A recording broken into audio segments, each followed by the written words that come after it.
Dream city police સ્ટેશનના ઉદ્ઘાટન પ્રસંગે ડાયમંડ કિંગ ગોવિંદ ધોળકિયાનું નિવેદન। હાલ હીરા ઉદ્યોગમાં મંદીનો માહોલ।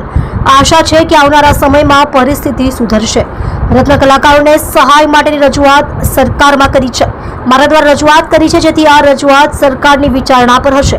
હાલ હીરા ઉદ્યોગમાં મંદીના કારણે ડાયમંડ બુર્સની ઓફિસો સંપૂર્ણ ચાલુ થઈ શકી નથી। હીરા ઉદ્યોગની પરિસ્થિતિ સુધારા પર આવે તેવી આશા છે, જેથી આગામી દિવસોમાં ડાયમંડ બુર્સની વધુ 100 જેટલી ઓફિસો શરૂ થવા જઈ રહી છે। ડ્રીમ સિટી પોલીસ સ્ટેશનના શરૂ થવાથી અહીં વેપારીઓ સુરક્ષા અનુભવશે।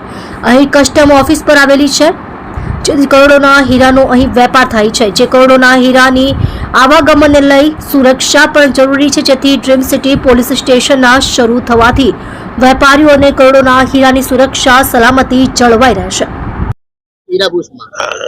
આપણા સુરત ડાયમંડ બુર્સમાં ડ્રીમ સિટી પોલીસ સ્ટેશનની જે આજે ઉદ્ઘાટન થયું, એમાં આપણા પોલીસ કમિશનર શ્રી ગેહલોત સાહેબની મહેનત, ગુજરાત સરકારનો સપોર્ટ અને આપણે આ એરિયામાં જ્યારે ડાયમંડનો આટલું બધું વેલ્યુવાળી અહીંયા વસ્તુ આવે છે, કસ્ટમ છે, તો એના કેવી રીતે સેફટી ને સિક્યુરિટી રહે એવો વિચાર કરીને જે આ police station dream city police સ્ટેશનનું આજે ઉદ્ઘાટન થયું એ બહુ જ સરાહનીય છે।